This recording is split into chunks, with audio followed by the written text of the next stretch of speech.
Hello students, technical study সেন্টারে সবাইকে স্বাগত। আজ হচ্ছে আমি তোমাদের সাথে বিসিএসআর টেকনিক্যাল স্টাডি সেন্টারের পক্ষ থেকে তো অ্যাকচুয়ালি আজকে যে ভিডিওটা সেটা সম্পূর্ণ যারা ITI motor mechanic vehicle trade করেছো অথবা ডিজেল মোটর মেকানিক করেছো, যেটাকে আমরা ডিএমএম বলি, এমএমভি ডিএমএম, এবং যারা ডিপ্লোমা করেছো অটোমোবাইলে। তো এখানে ভিডিওটা এই উদ্দেশ্যেই করা যে নর্মালি আমরা ইলেকট্রিক্যাল, মেকানিক্যাল, ইলেকট্রনিক্স এগুলো সব নিয়েই সচরাচর আমরা অনেক কিছু ইনফরমেশন শেয়ার করে থাকি। তো কিছু স্টুডেন্ট যারা এই রিলেটেড ট্রেড করেছে তারা আমাকে মেসেজ করেছে, স্যার এই আইটিআই এর এই ট্রেড বা অটোমোবাইলের এই জায়গা থেকে কিছু ভিডিও তৈরি করলে ভালো হয়, যেটা থেকে সম্পূর্ণ একটা হেল্প পাওয়া যায় কম্পিটিটিভ এক্সামের উপরে। তো প্রত্যেককে বলছি, আইটিআই বা ডিপ্লোমা যারা করেছো বা অটোমোবাইল সেক্টরে বা এমএমবি বা ডিএমএম ট্রেডে, প্রত্যেকের জন্য কিন্তু চাকরি ওয়েট করছে। আবার রিপিট করছি, চাকরি তাদের জন্য ওয়েট করছে।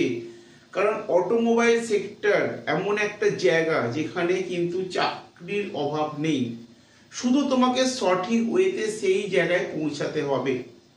প্রথম কথা হচ্ছে, অনেকেই হয়তো এই ট্রেড করার পর টেকনিক্যাল পরীক্ষায় বসেছো, বসার পর তারা কাট অফ তুলতে পারোনি, ঠিক আছে, তারা নিজেদেরকে ব্যর্থ মনে করছে। এই বারবার ব্যর্থতাটা কিন্তু আসলে হবে না। ব্যর্থতা একবার, দুবার, তিনবার আসতে পারে, কিন্তু চতুর্থবার বা পঞ্চমবার তোমাকে সফল হতে হবে। এই ভাবনা নিয়ে, চিন্তা নিয়ে তোমাকে চলতে হবে।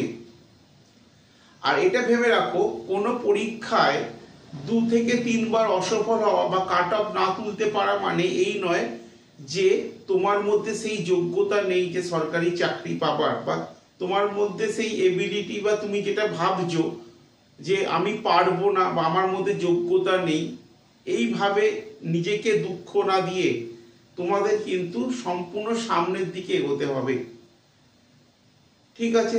সবকিছুর একটা এন্ড আছে, সুতরাং এই কম্পিটিটিভ এক্সামের একটা এন্ড আছে। বেশি করে টেকনিক্যাল সেক্টরে একটা সিলেবাস পর্যন্ত তোমাকে স্টাডি করতে হবে। সেই সিলেবাস যদি তুমি এন্ড করো, তারপর থেকে তোমার সাফল্য শুরু হবে, ঠিক আছে। তো এটা জেনে রাখো যে সাফল্য, আজকে অন্ধকার, কালকে তুমি আলো দেখতে পাবে, কিন্তু তোমাকে তার জন্য লেগে থাকতে হবে। তো অটোমোবাইল সেক্টর বা ডিএমএম বা এমএমভি ট্রেড যারা করেছো, প্রত্যেকে বলছি, কম বেশি মিলিয়ে সারা বছরে তুমি যদি এমপ্লয়মেন্ট নিউজ এক্সচেঞ্জ থেকে দেখো বা বিভিন্ন সাইট থেকে দেখো, তাহলে কম বেশি মিলিয়ে 9 করে 32টা থেকে 33টা সংস্থায় এর ভ্যাকেন্সি বার করে, ঠিক আছে। এখন তোমরা হয়তো বলে, কোথায় আমরা ভ্যাকেন্সি দেখতে পাই না? ডেফিনেটলি ভ্যাকেন্সি তোমরা দেখতে পাবে না। কারণ হচ্ছে এই ভ্যাকেন্সিগুলো নর্মাল কিন্তু ওই 2000, 2500, 3000 ভ্যাকেন্সি বেরোয় না। এই ভ্যাকেন্সিগুলো খুব স্মল, ধরে নাও এমএমবিতে 10টা বা ডিএমএম এ 15টা বা অটোমোবাইল সেক্টরে 6টা, 7টা, 8টা, এইরকম ভ্যাকেন্সি থাকে, ঠিক আছে। তাহলে যদি আমি ধরে নিই একটা সংস্থায় যদি মোটামুটি 5টা ভ্যাকেন্সি থাকে, তাহলে সারা বছরে যদি আমি 30টা ভ্যাকেন্সি ধরি, মানে 30টা সংস্থা ধরি, তাহলে 3 × 5 = 15, মানে 150-র উপর ভ্যাকেন্সি। এবার তোমরা হয়তো বলবে, স্যার মাত্র 150 ভ্যাকেন্সি, এতে কি হবে? দেখো, প্রত্যেকে একটা কথাই আমি বলবো, এটা কিন্তু ভালো করে একটা ভাবনা চিন্তা, আমি বলছি বলে নয়, তোমরা ভাবনা চিন্তা করবে। তুমি চাকরি করবে একটা পোস্টে, সুতরাং 150টা ভ্যাকেন্সি কিন্তু তোমার জন্য এনাফ। যদি তোমাকে নিজেকে তুমি তৈরি করতে পারো বা প্রিপারেশন যথেষ্ট তোমার থাকে, নিজেকে তুমি যোগ্যতা প্রমাণ করতে পারো, তোমার কাছে একটা ভ্যাকেন্সি তার জন্য যথেষ্ট। কারণ তুমি চাকরি করবে একটা পোস্টে, 150টা পোস্টে নয়। তাহলে একটা পোস্টের জন্য একটা ভ্যাকেন্সি তোমার পক্ষে যথেষ্ট। তার মানে 150টা, মানে তুমি অনেক লাকি যে 150টার মধ্যে নিজের একটা জায়গা তোমায় করতে হবে, বা সেটা তুমি করতে পারবে, ডেফিনেটলি পারবে। কিন্তু তোমাকে আগে চেঞ্জ হতে হবে, তোমাকে নিজেকে পরিবর্তন আনতে হবে। সবসময় ভ্যাকেন্সি দেখে আমি অ্যাপ্লিকেশন করব তবে প্রিপারেশন নেব, এই চিন্তা ভাবনা কিন্তু একদম মাথা থেকে হাঁটিয়ে দিতে হবে। প্রিপারেশন থাকবে, ভ্যাকেন্সি বেরোতে থাকবে, অ্যাপ্লিকেশন হবে, পরীক্ষায় বসবে, পাস করবে, এই রকম একটা টেন্ডেন্সি নিয়ে চলতে হবে। মোটর মেকানিক ভেহিকেল বা ডিজেল মোটর মেকানিক বা অটোমোবাইল সেক্টরে এই 32টা সংস্থাতে মেনটেনেন্সের ক্ষেত্রে হোক বা ড্রাইভারের ক্ষেত্রে হোক বা তোমার অপারেটিং এর ক্ষেত্রে হোক, এই রকম মানে টেকনিশিয়ান, এই রকম কিন্তু কন্টিনিউ ভ্যাকেন্সি থাকবে। বিশেষ করে ডিফেন্স সেক্টর যেরকম বিআরও প্রচুর পরিমাণে এমএমবি বা ডিএমএম নেওয়া হয়, যেরকম হচ্ছে আর্মি অর্ডিন্যান্স ক্রপ এওসি যেটাকে বলা হয়, এখানে কিন্তু নেওয়া হয়। আবার যদি আমি ধরি তোমার হচ্ছে এমইএস মিলিটারি ইঞ্জিনিয়ারিং সার্ভিসেস, এখানে কিন্তু প্রচুর পরিমাণে ভেহিকেল ডিপার্টমেন্টে এই এমএমবি ডিএমএম অটোমোবাইল নেওয়া হয়।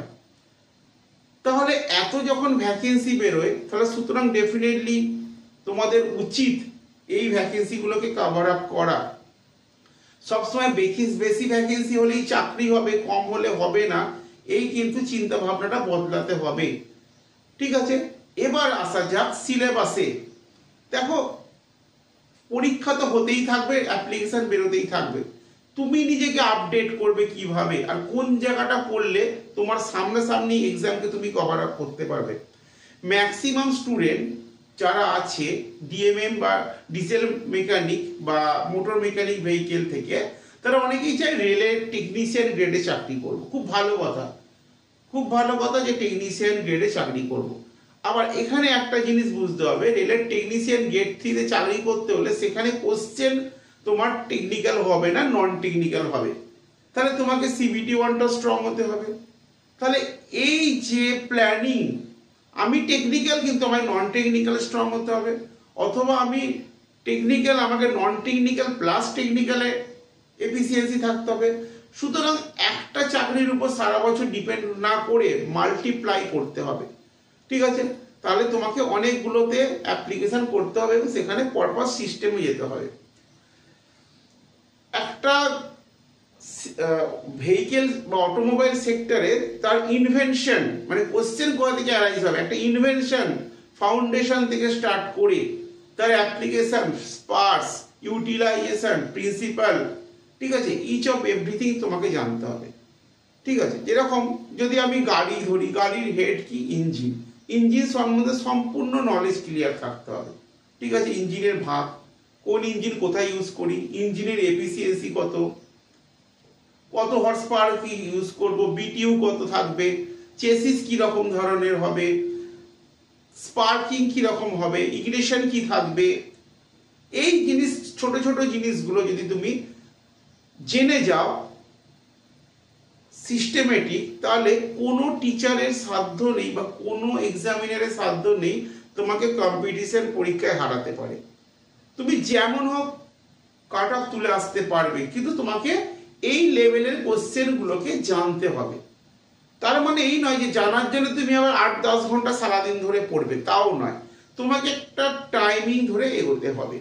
ঠিক আছে, সারাদিনে ধরো তুমি 2 ঘন্টা সময় দিলে, তুমি 2 ঘন্টার মধ্যে কোনোদিন একটা রুটিন করে ফেললে, আজকে আমি টেকনিক্যাল পড়বো, কালকে আমি নন টেকনিক্যাল পড়বো, বা আজকে আমি ইঞ্জিনের পার্টটা পড়বো, কালকে চেসিস পড়বো, পরের দিন লুব্রিকেশন সিস্টেমস পড়বো, তারপরের দিন স্পার্কিংস পড়বো, পরের দিন ব্রেক পড়বো, এরকম করে করে মোটামুটি 3 মাসের মধ্যে তুমি পুরোপুরি টেকনিক্যাল রপ্ত হয়ে যাবে।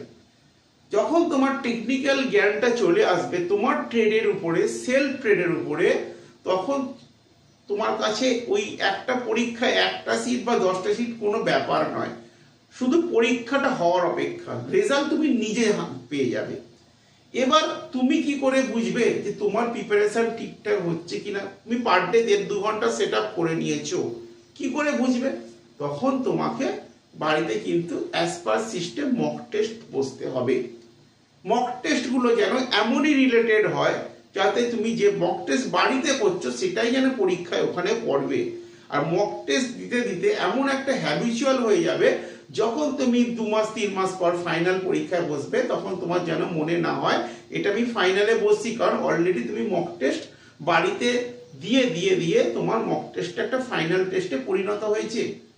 তাহলে কি রেজাল্ট তোমার হাতে, তুমি যে চিন্তা ভাবনা নিয়ে আইটিআইটা করেছিলে, যে একটা সঠিক কেরিয়ার, একটা শক্ত কেরিয়ার, একটা সিকিউরিটি জব, একটা গভর্নমেন্ট সার্ভিস ভালো জব বা তোমার ড্রিম জব যেটা, সেটা তুমি হাতে পেয়ে যাচ্ছ মোটামুটি 6 থেকে 7 মাসের মধ্যে। এর থেকে আর কি আশা করা যায়? কিন্তু এত কিছু বলার পরে আমি একটা কথা বলবো, এখানে কিন্তু এই যে কথাটা বললাম শুনে হয়তো অনেকটা এক্সাইটেড লাগলো, কিন্তু এখানে একটা জায়গায় ফেলিওর আছে।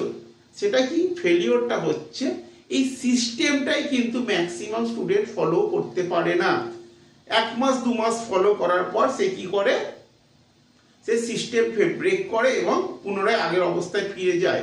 তুমি একটা কথা বলো, তুমি যদি 2 মাস সিস্টেমটা করতে পারো, আর কি 4 মাস করতে পারবে না?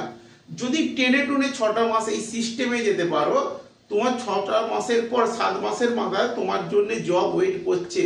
এখন তুমি ভাবছো আমি একটা জব পেলেই হলো, যে কোনো একটা গভর্নমেন্ট জব, তখন তুমি ভাববে এমনই তোমার রেজাল্ট আসবে। এটা কিন্তু আমার কোচিংয়ের ক্ষেত্রে অনেক স্টুডেন্ট হয়েছে, তারা এখন বলে কোনটা ছেড়ে কোনটা জব করবো, কারণ তাদের কাছে একটার পর একটা রেজাল্ট আসতে থাকে পজিটিভ।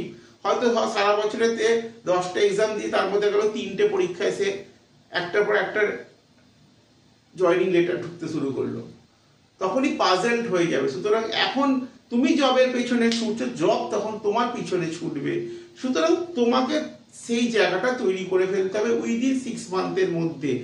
যদি এই চ্যালেঞ্জটা নিতে পারো, তাহলে ধরে নাও 2025-এ আইটিআই এমএমবি বা আইটিআই ডিজেল মোটর মেকানিক বা অটোমোবাইল ডিপ্লোমা যারা করেছো, তাদের জন্য চাকরি ওয়েট করছে, ডেফিনেটলি ওয়েট করছে। যাই হোক, ভিডিওটা ভালো লাগলে লাইক শেয়ার কমেন্টস করো এবং তোমরা টেকনিক্যাল স্টাডি সেন্টার চ্যানেলের সাথে থাকো। আমরা প্রতিনিয়ত ভিডিও তোমাদের জন্য আপলোড করছি, যেগুলো তোমাদের অনেকটাই কম্পিটিটিভ পরীক্ষায় কাজে লাগবে। বাই।